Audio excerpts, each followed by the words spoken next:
Bonjour à vous tous. Comme vous le savez, Enson Djarajadji, je suis un libre-penseur internationaliste et entrepreneur dans l'agro-business et dans le transport et dans l'immobilier. Bienvenue sur cette chaîne Azomaya Agricultural. Sur cette chaîne-ci, on parle exclusivement de l'agro-business. Et on parle de l'agro-business, l'investissement, le développement. Notre slogan, c'est parlons l'agro-business, investissement et développement sans complexe. Alors maintenant, pourquoi sans complexe? Parce que si souvent, effectivement, on est très complexé dès lors lorsqu'on parle de l'investissement, lorsqu'on parle de l'agriculture, et beaucoup d'entre nous, on est plus ou moins complexés.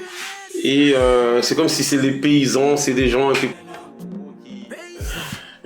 qui doivent faire face à cette tâche, alors que sans l'agriculture, on ne peut rien faire. D'ailleurs, sans l'agriculture, il n'y a pas de vie non plus, puisqu'on ne peut pas rester sans manger.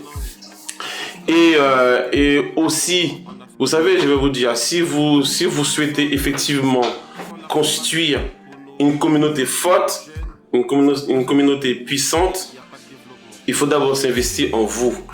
Le premier investissement qu'on doit faire, c'est en vous. Puis, le deuxième investissement qu'on devrait faire, il faut investir dans l'économie réelle. J'ai bien dit économie réelle et formelle. Malheureusement, chez nous, dans nos pays respectifs, on est toujours dans l'informel. Comme vous le saviez, je suppose que vous êtes déjà abonné. Si vous n'êtes pas encore abonné, je vous invite à abonner à notre chaîne et appuyer sur la cloche des notifications. Laissez-nous des messages. Et effectivement, dites-nous dans quel endroit dans ce monde vous êtes en train de nous écouter ou dans quel secteur d'activité vous êtes en train d'exercer. Et peu importe, dans l'économie, dans le finance, dans l'agriculture, dans le transport, dans tout ce qui est numérique, dites-nous, faites-nous part dans quel secteur d'activité vous exercez. Et sans plus tarder, je vous invite également à aller sur notre site internet agroconsulting.fr et aussi sur nos réseaux sociaux, effectivement, Azomaya Agricultural, ça s'écoute Facebook, WhatsApp et Instagram. Sans plus tarder, aujourd'hui, j'ai un ami, Walex, qui est avec moi, qui va m'accompagner pour présenter ces sujets ô combien c'est important, puisque effectivement, c'est vrai, comme vous le savez, moi je suis un citoyen du monde, tout du moins. Et puis les sujets qu'on va débattre ce soir. Et c'était quoi le sujet déjà, Alex? Bonjour Alex, mon ami. Bienvenue avec nous. On va présenter ensemble ces petits bouts de sujet qui est tout petit, mais qui est ô combien important pour nos frères, nos amis, nos compatriotes, ou tout ce que tu veux. Et aussi, on va faire part aussi. Excusez-moi, sans plus tarder, je vais aussi saluer quelques amis proches, tels que nos agronomes en Haïti, nos agronomes en Guinée, nos amis à ce matin, nos amis aussi en Allemagne, et aussi un peu partout, comme vous saviez, et aussi sans oublier Camper en Action, sans oublier aussi Réserve Spirituelle à nous celle d'être connus. Alex, mon ami. Alors, bonjour, bonsoir. Et dépendamment de l'heure que vous nous regardez. Et comme a si bien dit mon ami Elson, et mon prénom c'est Walex, W-A-L-X. Donc c'est un plaisir pour moi et de participer à cette émission ce soir. Et c'est une émission qui a pour objectif, en fait, d'abord c'est Azomaya, donc c'est le nom de l'émission. Donc Azomaya, je crois que ça vient d'un mot en fait, effectivement, Azomaya, c'est dans notre langue, l'origine même du mot Azomaya, dans l'Afrique de l'Ouest, effectivement, Azomaya signifie business. Ouais. Et le problème, c'est que nous, les Noirs francophones, on a du mal quand même à s'investir. Le mot business pour nous, on dirait qu'on n'arrive pas à imprégner ça en nous. Ouais, effectivement, mais en fait, voilà, effectivement. Et voilà, donc on est là. Dans Azumaya, on va parler du business parce que de nos jours, le business, en fait, c'est un point où, en fait, le monde tourne autour du business. Donc, il faut, par exemple, les riches, tout. Et les riches, par exemple, ils parlent que du business, ils font du business, etc. Et je pourrais dire, c'est que les pauvres qui ne parlent pas du business. Donc, parce que, en fait, c'est pas les pauvres de manière littérale, mais c'est les pauvres sur le plan psychologique, etc. Parce que moi, j'appelle les pauvres, c'est des gens, parce qu'on vit en France, c'est des gens qui vivent ou qui acceptent de vivre uniquement sur le SMIC. Donc pour ceux qui ne vivent pas en France, le SMIC c'est le salaire minimal. En fait, c'est le salaire minimum, c'est le salaire de base. Donc voilà, donc ils n'ont pas, je dirais, des connaissances requises pour investir.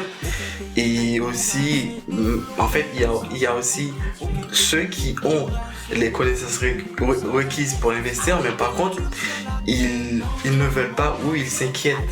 Vous voyez ce que je veux dire? Donc je pense que cette émission est faite pour vous. Et si vous avez une idée d'investissement, donc je vous invite à continuer à regarder cette émission parce que vous aurez non seulement suffisamment des connaissances et aussi de savoir pour pouvoir vous aider à ouvrir votre business si vous en avez. Donc, et merci encore une fois pour l'invitation. Donc on va parler d'un sujet, comme vous avez dit, combien important. Donc le sujet, c'est le cochon créole. Le cochon créole était à l'origine de l'économie agricole et de la culture haïtienne. Donc je reprends, le cochon créole, on va parler de ce que c'est le cochon créole parce que c'est un terme un peu haïtien. Donc c'est le cochon créole était à l'origine de l'économie agricole et de la culture haïtienne. Donc voilà, donc on va commencer, on va parler de ce sujet, on va voir, on va déchiffrer ce sujet, voilà. Et aussi, sans plus tarder aussi, vous qui êtes en train de nous écouter ou je ne sais pas où vous êtes actuellement, faites-nous part, laissez-nous des commentaires. Si vous avez un peu de connaissances aussi dans l'élevage, si vous avez aussi des connaissances dans tout ce qui est mystico-spirituel, tout ce qui est voilà, et on aimerait bien aussi savoir qu'est-ce que vous pensez. Voilà, c'est vrai que les sujets, j'ai choisi ce sujet-là, c'est pas pour rien, puisque juste avant j'avais fait une émission dans le transport et ce sujet, comment c'est, les cochons créoles étaient à l'origine de l'économie agricole et de la culture haïtienne. C'est vrai que alors, tu sais, Walex, le problème c'est qu'en Haïti, depuis 1985, malheureusement, suite à une fièvre porcine en Haïti, et d'après ce qu'ils disent, on dit parce que voilà, le cochon a été détruit par l'ex-président Jean-Claude Duvalier et sous la protection des Américains. Bon, sauf que, chose faisant, c'était pas par hasard. C'est pas par hasard parce que c'est vrai que toi, moi, quelle que soit la personne ou les animaux, on a tous aussi des virus, des microbes, des maladies, ça et là. Mais lorsque tu es malade, tu fais quoi? Il faut aller à l'hôpital. Sauf que malheureusement, le problème c'est que nos animaux nous bêtent et jusqu'à maintenant. Parce que moi j'ai vécu en Haïti, je sais de quoi je parle. Tu sais, quand tu es en Haïti, les médicaments pour soigner nos bêtes, malheureusement, on n'a pas les médicaments pour soigner nos bêtes. Ne serait-ce que des vaccins, tout ça vient toujours chez nos grands ou petits voisins. Et ça c'est un problème. Donc ce qui fait qu'à cette époque, les cochons, malheureusement, qui étaient les piliers de l'économie haïtienne et l'économie haïtienne, et aussi qui est le point d'ancrage de notre culture haïtienne, a été détruit par l'innocent. Ouais, je pense aussi que le cochon créole a une histoire. Non seulement, c'est même beaucoup plus que ça, parce que à la base, bon, on connaît tous l'histoire. Cérémonie Boakaïmoun, c'est pas bon, c'est Boakaïmoun, c'est Boakaïmoun. c'était fait avec quoi? Avec les cochons, parce que mine de rien, et le côté mystique, mystico-spirituel autour des cochons, et c'est pas pour rien, parce qu'en fait, le cochon, c'est l'animal totem des Haïtiens. Apprendre ça. D'accord. Les cochons, c'est l'animal totem des Haïtiens. Parce qu'en fait, il y a aussi le couleuvre, le madeleine. Ce sont des animaux, si tu veux. Il y a un autre, je ne le dis pas parce que bon, dans la caméra, il y a des choses qu'on ne peut pas dire, tu vois. Donc en fait, l'animal. Non. Moi, je suis pas là. Je veux dire, il y a des choses qui me dépassent mon ami. Donc, ce qui fait que le cochon, si tu veux, regarde. À l'époque, je me rappelle quand j'étais un peu plus jeune, hein, à l'époque, lorsqu'il y a le cochon en Haïti, il y a l'agriculture. Parce qu'en fait, le cochon créole, il est nettement différent avec les cochons qu'on a ramenés. Ouais, et sauf que ces cochons créoles, non seulement c'est l'épicentre même de la culture haïtienne, et sans les cochons, il ne peut pas avoir l'agriculture en Haïti.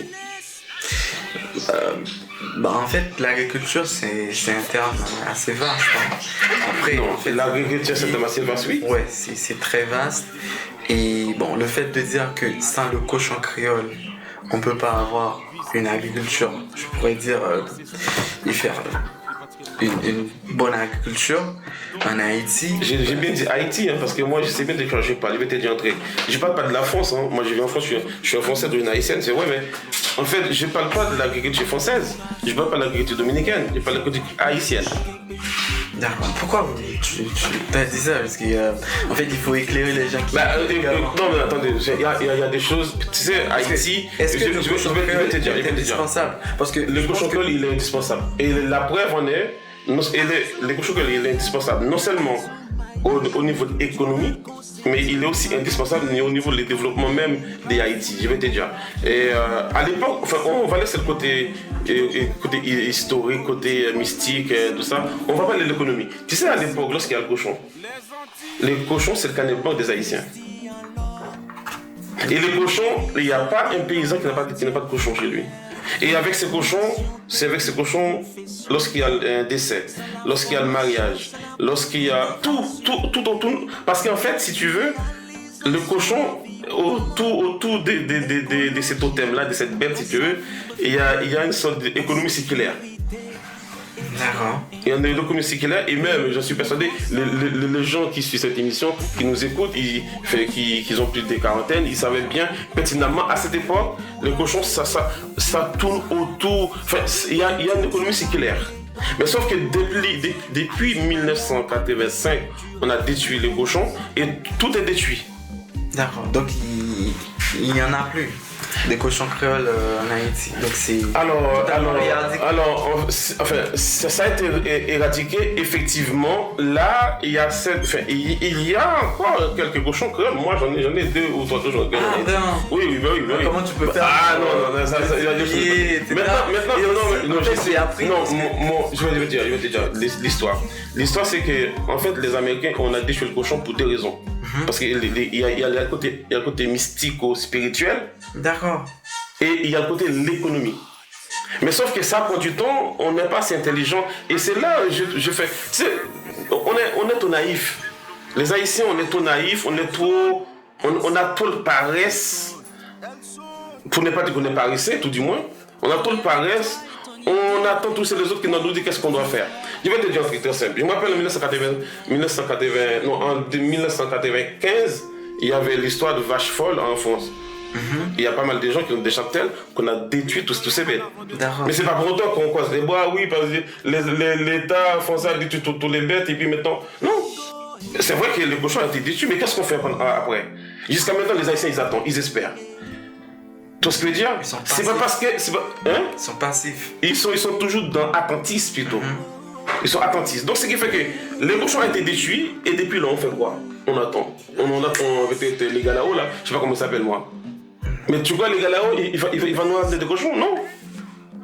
Pas quel cochon, parce qu'en fait, mine de rien, si. Je suis persuadé, il y a des gens qui savent beaucoup mieux que moi parce que moi je connais rien. Ils savent automatiquement si on veut effectivement redémarrer Haïti au niveau de l'économie, au niveau de la culture haïtienne, la culture haïtienne, les côtés aussi mystico-spirituel. Alors, quand on dit mystique, souvent en Haïti, quand on dit mystique, ça veut dire diable, démon, machin. Non, je parle de mystique dans le sens des mystères. Alors, il ne faut pas mélanger les choses. On parle de mystère sans des mystères. Maintenant, le problème, c'est que depuis 1985, rien ne va dans ces pays. Ni au niveau de l'économie, ni au niveau environnemental, ni au niveau sanitaire, dans tous les niveaux. D'accord. Donc, c'est-à-dire que les Américains savaient très bien. Ils savaient pertinemment. Ils savaient pertinemment parce que le cochon. En fait, c'est comme si je venais d'un exemple très simple. Maintenant, à Paris, dès qu'on parle à Paris, on parle Tour Eiffel, n'est-ce pas? Ouais. On parle Tour Eiffel, n'est-ce pas? Donc, tu ne veux pas venir à Paris sans visiter Tour Eiffel ou même Notre-Dame de Paris. Tu es d'accord avec moi? Imagine maintenant. Si tu es intelligent, ou toi, quelqu'un intelligent, il va enlever Tour Eiffel à Paris. Est-ce que tu crois Paris, il sera Paris? Il sera plus Paris. Mais maintenant aussi. Maintenant, tu sais pourquoi Tour Eiffel aussi? Et tu sais pourquoi Notre-Dame de Paris aussi? Oui. Et maintenant, si tu enlèves ça, si tu enlèves tous ces monuments historiques, tous ces monuments. C'est pas le côté historique qui voit les choses. Il faut voir le côté mystico-spirituel. D'accord. Mais bon, on va pas aller trop loin. Est-ce que tu penses qu'il y a une chance pour que le cochon créole refasse surface en Haïti? En fait, bon, moi. Je viens de dire qu'il y en a deux, hein. Donc, on sait pas.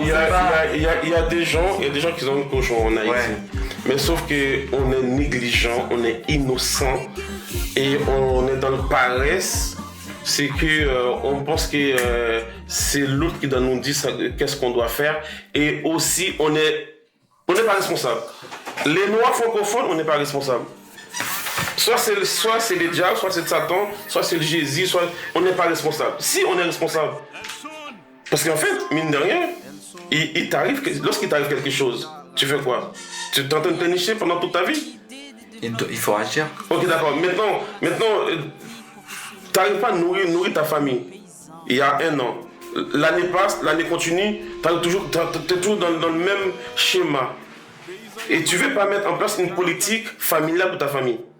Et tu ne veux rien faire, mais tout ça à cause des Blancs, ça à cause des l'ONU, ça à cause des Américains, ça à cause des Français, ça à cause des Haïtiens, ça à cause des gens, ça à cause des chaque. Et les problèmes, on est des enfants. À cause de nos paresses, on devient paresseux. Je dis une bêtise. Donc, ce qui fait que on doit aller à l'essentiel. Regardez, en fait, souvent, on parle, les Haïtiens, on n'est pas éduqués. Ils vont faire l'éducation. Mais on est trop éduqués. Non, mais t'as raison. En fait, il faut revenir au sujet. Et aussi, il y a un concept ici, c'est l'économie agricole. Je pense que c'est très très très important. Mais qu'est-ce que tu peux dire de l'économie agricole? Parce qu'il n'y a pas que le cochon créole, effectivement. Il y a aussi, par exemple, le riz. Parce que moi, je viens de l'Artibonite. Tu vois? Donc, il y a le riz. Le riz aussi. Au lieu de... Alors, les gens, actuellement, ils préfèrent d'acheter le riz des États-Unis, d'autres pays étrangers, au lieu de développer le riz qui est dans l'Artibonite. Donc le riz est haïtien, quoi. Tu vois ce que je veux dire? Donc le riz aussi fait partie de l'économie haïtienne, agricole ou l'économie haïtienne. Donc on pourrait, par exemple, si on investit dans cette activité. Voilà, dans cette activité. Donc l'économie agricole, l'économie haïtienne aussi pourrait... Écoute, là, bon, c'est une question que tu me poses ou c'est... Non, c'est une question. C'est une question. Enfin, est-ce que... C'est pas seulement le cochon. Le problème, c'est qu'on n'a pas la volonté. Tu sais, la pauvreté, il y a 3 choses qui font la pauvreté. Quand tu n'as pas la volonté, quand tu n'as pas d'idée et tu n'as pas de projet, forcément tu seras pauvre. Et en plus, si tu es paresseux, alors là, c'est la pauvreté assurée. Mais c'est ce qui nous arrive, tout simplement. En fait, on a tout. Tu sais, en fait, moi, des fois, je me suis dit, on a trop pour être pauvre. Et c'est ce qui nous arrive, nous, les peuples noirs francophones, les noirs de manière générale. On a trop, parce que mais aussi, parce qu'on a toute enfin, nos sols sont regorgés minières et minéralières. Je prends un exemple très simple. On va même laisser le riz de la Tibonite. Parce que moi, je peux dire beaucoup de choses là-dessus. Parce que pourquoi tous les Haïtiens ils souhaitent tous acheter des containers bourrés de riz pour aller vendre en Haïti. Or, ces mêmes riz qu'on veut amener en Haïti, c'est des riz ionisés, c'est des poisons. C'est des riz ionisés, aussi des deux, c'est des riz qui est bourré de produits chimiques, qui est néfaste pour nos santé, déjà Mais au lieu de dire on va essayer de faire quelque chose, on n'a même pas besoin de produire du riz. Les Américains, les Brésiliens, ils vont produire le riz, et même nous, on va produire du soja. Parce qu'on a besoin de soja pour nourrir les bêtes. On va produire du soja ou on va produire du maïs, on va produire autre chose, par exemple. Tu vois ce que je veux dire ou pas? Mais sauf qu'on est tous focalisés à acheter un conteneur bourré de qu'on appelle des riz, c'est ça? Les riz chakaka ou je ne sais pas comment ça s'appelle. Et puis pour aller enfouir ça en Haïti pour empoisonner les Haïtiens. Pas qu'en Haïti, c'est la même chose en Guinée. C'est la même chose chez nous. Enfin bon, moi je voyage beaucoup dans ces pays-là. Je vais te donner un exemple très simple. On n'a même pas besoin d'aller trop loin parce que regarde, tu vas te comprendre vite fait. Tu sais combien de mines de sel qu'il y en a en Haïti? Il y en a 5. Mines de sel. Je vais t'expliquer un truc là, tu vas rigoler parce que on a 5 mines de sel en Haïti. Je connais 2. Déjà, il y en a un Zangué-Daquin, il y en a un aussi à Lagonave, j'étais à Lagonave, et il y en a un aussi à Jean-Rabel. Bon, il y en a un vers la Tibonite, enfin bon, il y en a 5 en Haïti. Prenons le cas seulement le sel, seulement une mine sel. Tu sais, c'est quoi la mine, une mine sel, c'est comment c'est. En fait, il n'y a pas grand chose à faire. Avec cette mine-là, on peut créer beaucoup de travail.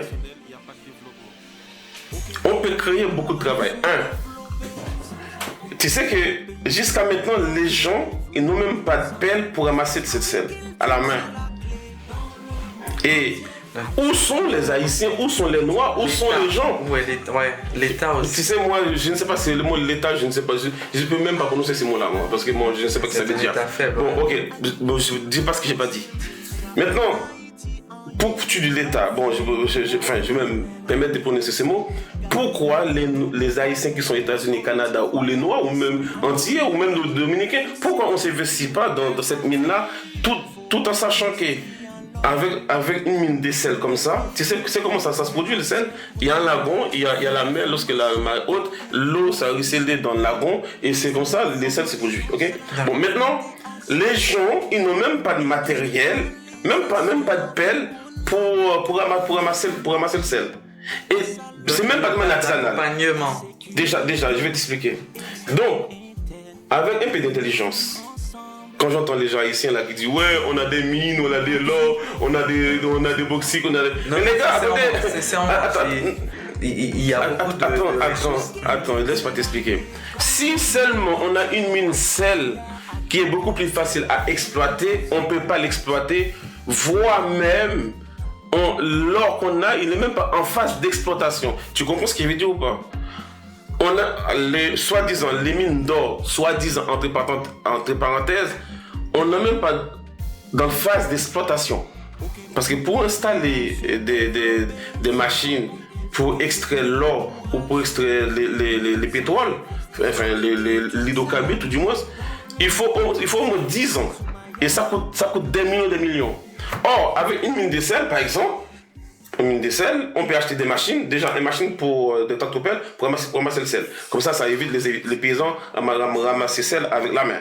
On peut avoir aussi construit des endroits pour stocker ces sels. Et après, en 3, on peut acheter des machines pour moudre ces sels. Et en 4, on peut acheter des machines aussi, des emballages pour emballer ces sels. Donc, comment ça se fait que tu as 5000 sels en Haïti? On n'a même pas foutu quand même récolter ces sels, les transporter, les emballer et les distribuer pour même vendre aux autres. Et tu sais qu'en Haïti, ces gens, on est tellement intelligents, on bouffe du sel qui vient du pays dominicain, le sel chimique. Je pense qu'on... mais maintenant, c'est la faute à qui tout ça? C'est faute de l'État ou c'est faute de nous? C'est faute à nous tous? Tout d'abord, je pourrais dire que c'est la faute de l'élite économique haïtienne, s'il y en a. Parce que eux, ils préfèrent de commercialiser. Donc voilà, ils achètent dans d'autres pays, ils revendent et voilà, ils gagnent une marge. Ok, d'accord, ok, d'accord. Je vais donner un exemple. Par rapport à ce que tu dis, hein.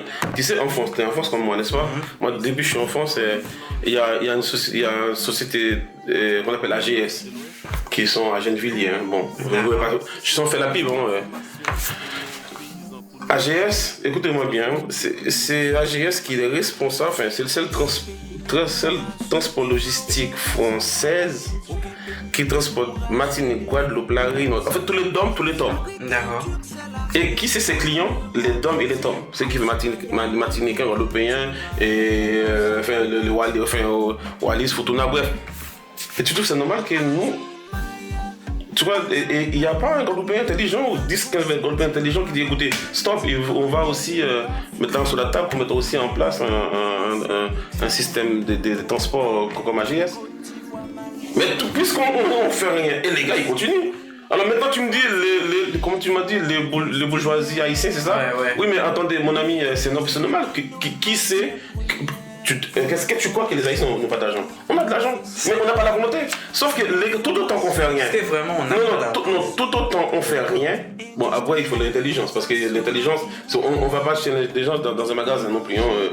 C'est soit ou là, c'est pas parce que tu fais des bacs plus, tu es intelligent non plus. Bon c'est un peu confus mais dites-moi bien.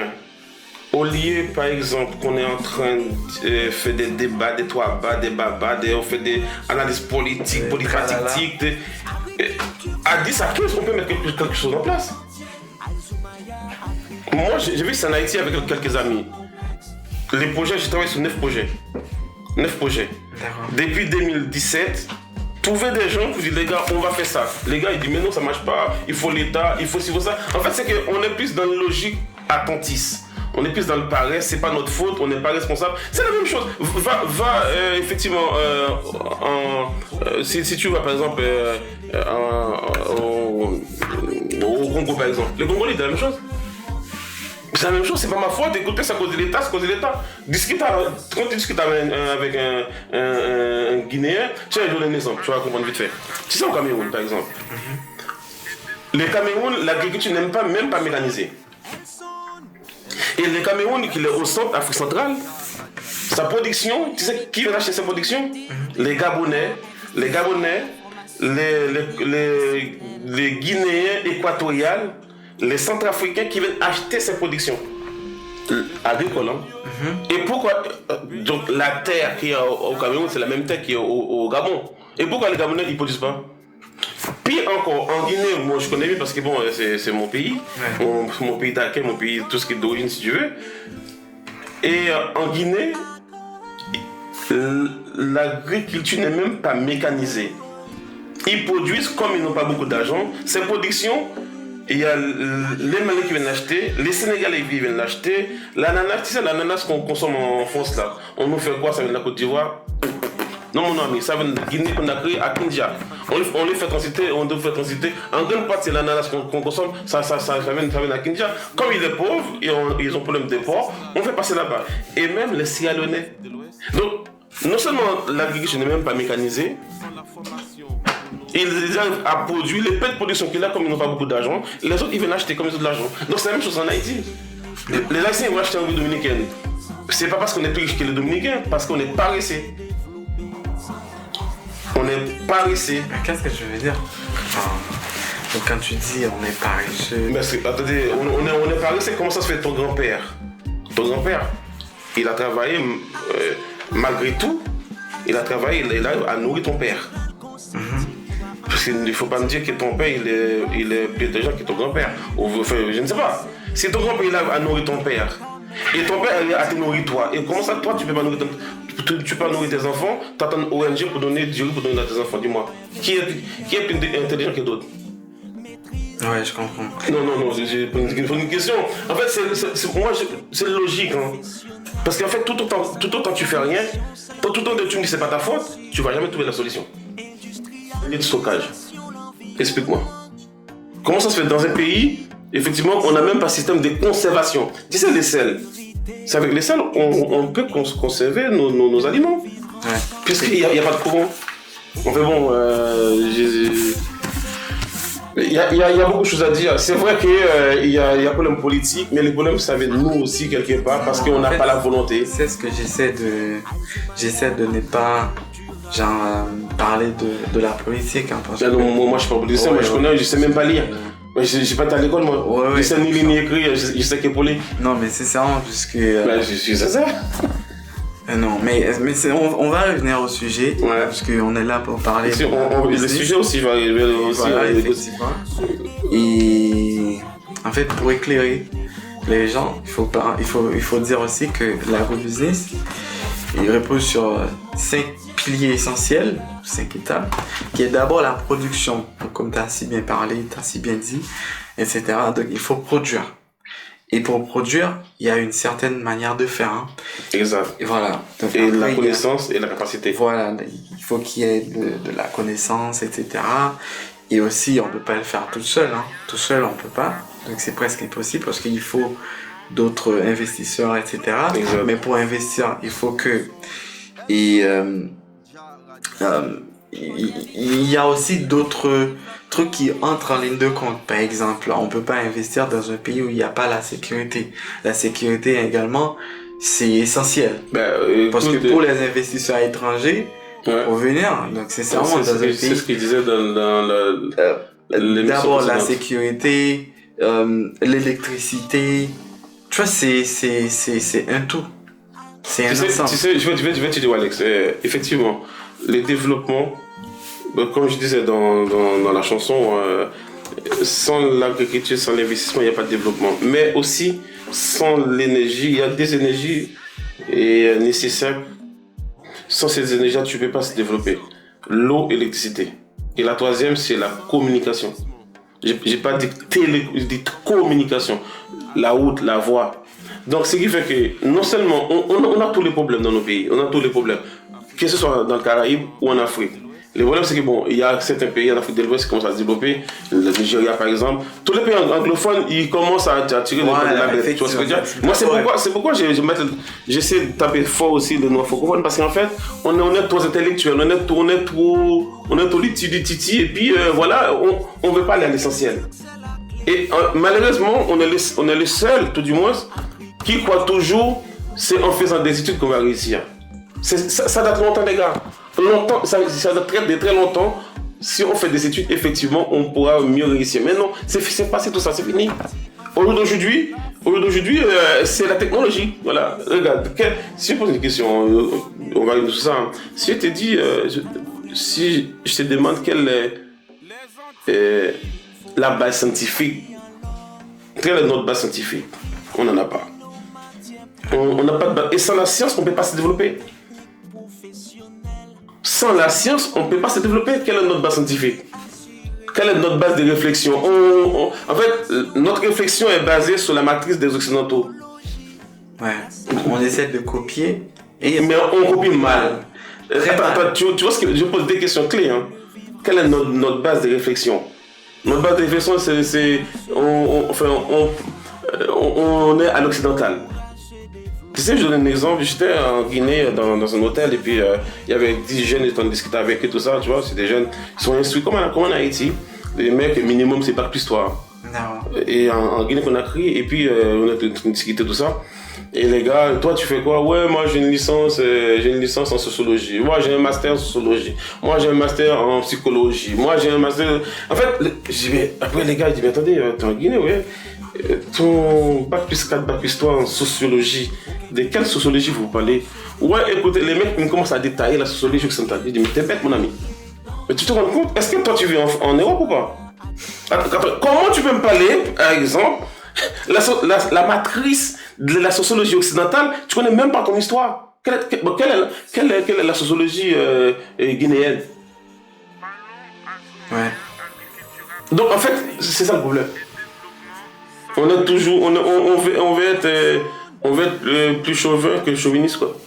Ouais. Non, en fait, c'est le système éducatif français, en fait, qui... Voilà, on essaie de copier le système éducatif français. Non, le copie mal. C'est comme dans tout, c'est comme dans l'agriculture aussi, c'est comme dans l'agriculture. Et c'est exactement ce qui se passe en Haïti. Donc, par exemple, Et on passe environ 24-25 ans à l'école, 18 ans pour les études secondaires, etc. Et après, moi, je suis pas à l'école, moi. Ouais, il faut aller heureusement, je suis pas à l'école. Et voilà. Donc par contre, ici, donc c'est complètement différent. Tu vois? Donc, on va pas plonger dans ce sujet parce que c'est ça c'est notre sujet. Oui, mais donc on va revenir dans tout à l'heure tu as parlé de la production. C'est vrai qu'en fait dans la production c'est vaste. L'agriculture c'est vaste. En fait même dès l'eau là, c'est l'agriculture. Tu vois, l'agriculture c'est vaste, très très vaste. On parle de la production et élevage. Tiens, en Haïti, on est un pays insulaire. Il n'y a même pas une industrie de pêche. C'est marrant quand même. Hein? Industrialisation aussi, ouais. La pêche, on n'existe pas en Haïti. Alors qu'on est des insulaires. Par exemple, on peut aller même très loin. En fait, là aujourd'hui, quel que soit le secteur d'activité qu'on veut entreprendre, ça marche. Et ça marchera parce qu'il y a tout à faire dans la production. Déjà, mais par contre, il faut les moyens, il faut l'accompagnement. On a des jeunes agronomes. Les gars, avec beaucoup de plaisir, je vous salue parce qu'on fait des trucs énormes, surtout à AgroConsulting. Allez sur AgroConsulting, vous verrez tous nos agronomes. Voilà. Toutes les informations sont disponibles. Voilà. Et on a un problème aussi de distribution. On a un problème de transformation. Tu sais, quand tu produis, les paysans ils produisent, malheureusement, des fois ils nous ont des problèmes de semences. Ils ne trouvent même pas de semences. Et les plus chauds dans cette histoire, des fois, c'est des semences qui viennent de République dominicaine. Donc maintenant, on a un problème de production, on a un problème de transformation. On produit, mais on ne peut pas transformer nos produits. Alors que là où on pourra effectivement créer plus de la richesse, c'est dans la transformation. Et pour transformer, il faut les transporter. Mais pour les transporter, il faut des moyens, transport logistique pour transporter la matière première. Mais on n'a pas tout ça. Et non seulement, une fois qu'on a produit, on veut la transporter, on ne peut pas la transporter pour la transformer, mais on a un problème de stockage. On va les mettre où? On va les suspendre comme ça dans l'air? Ça va tenir par l'esprit? Je ne pense pas. Il faut les stocker, il faut longtemps pour les stocker. Et une fois qu'on a fini tout ça, on a un problème aussi, il faut la distribution. Mais où il n'y a pas de sang pour les distribuer en Haïti. Tout le monde, il faut aller au marché. Tu vois les problèmes. C'est pas qu'en Haïti, bon, le sujet on est concentré plus en Haïti, mais moi j'aime pas trop concentrer que sur Haïti parce que je suis plus dans la globalité si tu veux. Les mêmes problèmes qu'on a dans d'autres pays, c'est aussi pareil. Tu vois ce que je veux dire? Par exemple en Guyane, tout ce qu'ils consomment, ça vient d'où? Non, franchement, j'ai l'impression qu'on fait exprès. Les autres avant, c'est que nous on est là, on dit bon, c'est pas ma faute. Bon. Après tout, c'est la faute de Jésus. C'est toujours le sort sur l'autre. Ouais, donc en fait, là aujourd'hui, si on peut arrêter cette misère, ces problèmes-là, il faut s'investir, les gars. D'abord, il faut s'investir en soi. La meilleure façon de commencer, c'est s'investir en soi. Qu'est-ce qui est bon pour moi? Qu'est-ce qui est important pour moi? Quelle politique je vais mettre en place? Politique familiale, je vais mettre en place. Quelle politique personnelle aussi, je vais mettre en place pour moi? Quel métier je vais essayer d'apprendre ou quelle formation je vais faire plus tard qui va me permettre de vivre sciemment. On ne va pas lancer à faire des études pour faire des études. Les gars, quand ils parlent, ouais, j'ai un diplôme. Oui, d'accord, si tu as un diplôme, tu as 25 diplômes, tu n'avais même pas dedans. Ça c'est assez aberrant. Alors qu'il y a d'autres trucs à faire. Il faut savoir ce qu'on. Il faut savoir ce que tu veux. Aller à l'essentiel. Je n'ai pas dit qu'il faut investir dans l'agriculture, il faut investir dans le transport, il faut investir dans la transformation. Et pourquoi pas? Moi, je le fais parce que c'est là-dedans qu'il y a de l'argent. Bien sûr. Tu sais, c'est là-dedans qu'il y a de l'argent parce qu'en fait, mine de rien, on ne peut pas rester plus de 3 jours sans manger. Ouais, en fait, l'agriculture, c'est la clé. Du développement. Quoi. Sans l'agriculture, il n'y a pas de développement. J'aimerais bien, les gars, vous qui me regardez ou m'écoutez, pour moi le contraire. Sans l'agriculture, tu sais, je vais te dire, tu sais, en Haïti, on a un problème, pas qu'en Haïti, encore une fois, on a un problème sanitaire. Grave. Pourquoi on a un problème sanitaire? C'est qu'on n'a pas de contrôle sanitaire. N'importe quel produit, c'est comme en Guinée, c'est comme dans tous les pays africains. Ouais. C'est ça qui me fait mal dans cette histoire. Les autres produits des conneries, des saloperies, ils nous envoient, on n'a pas de contrôle. On les bouffe, ouais. Non, oui d'accord, on les bouffe d'accord, mais en fait, quel que soit le médicament, quel que soit la nourriture, il n'y a pas de contrôle sanitaire. Pourquoi? Comment ça se fait que dans un pays, on n'a pas de poste sanitaire? Les mecs, ils nous envoient des salamis ou des je ne sais pas quoi. Même si, en plus, sans compter les Haïtiens, on aime bien compter des conneries aussi. Non seulement, il n'y a pas de poste sanitaire. Voilà, c'est bypass, ça dépasse. Il y a aussi des produits, il y a même des produits qu'on envoie uniquement en Haïti. Hein. On précise que ces produits-là c'est pas qu'en Haïti. Doivent vendre. Voilà. C'est pas qu'en Haïti. Donc, si tu vas en Sierra Leone, va en Sierra Leone, tu vas voir. Ouais. C'est la même chose. En fait, regarde, quand tu produis pas, tu t'en sors tout. Quand je vois des amis haïtiens là, qui disent ouais, j'aime pas les Dominicains, les gars, vous êtes des rigolos. Il suffit les Dominicains, ils bloquent les frontières, on est dans la merde. Parce que, en fait, pourquoi? Les Dominicains aussi, hein. Les Dominicains aussi. En fait, le marché dominicain, je pourrais dire que ça il se repose voilà. en grande partie sur les dos des consommateurs haïtiens. Voilà. Parce qu'en fait, il y a une chose qu'il ne faut pas oublier, dans la consommation, il y a des mots cons. Ouais. Ok, donc c'est fait pour les Haïtiens. Hein. Oui, mais c'est normal parce qu'un businessman il est là pour faire gagner de l'argent. Ouais. Mais tant pis pour toi. C'est tout. Mais c'est à nous de nous. On doit se réveiller. Tu sais, dans les années 85-86, les niveaux de vie dominicains, les Haïtiens, on avait un niveau de vie supérieur que les Dominicains. Ouais. En 1985-86. Et en 1985, on était avec 6 millions d'habitants. Bientôt, on va terminer. On était avec 6 millions d'habitants en 1985. Et on est en 2022, on a peut-être 13-14 millions d'habitants. En moins de 40 ans, la population a doublé.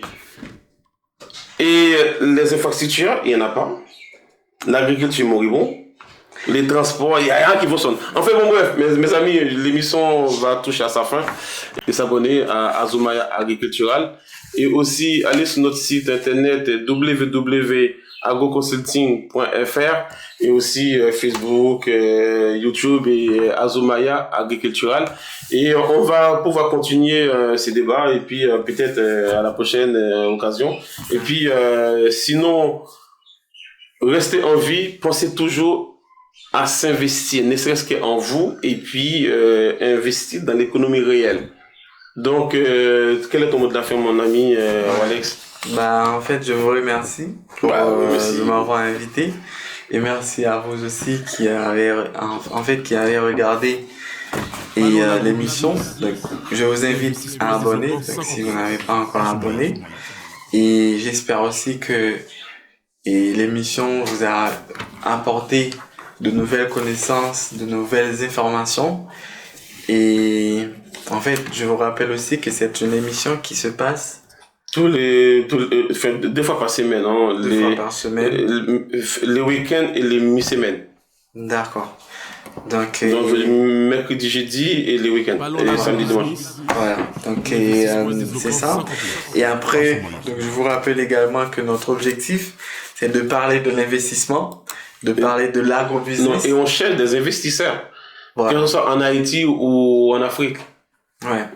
Et aussi du développement. Donc voilà. Et donc j'espère vous revoir la semaine prochaine. Et voilà.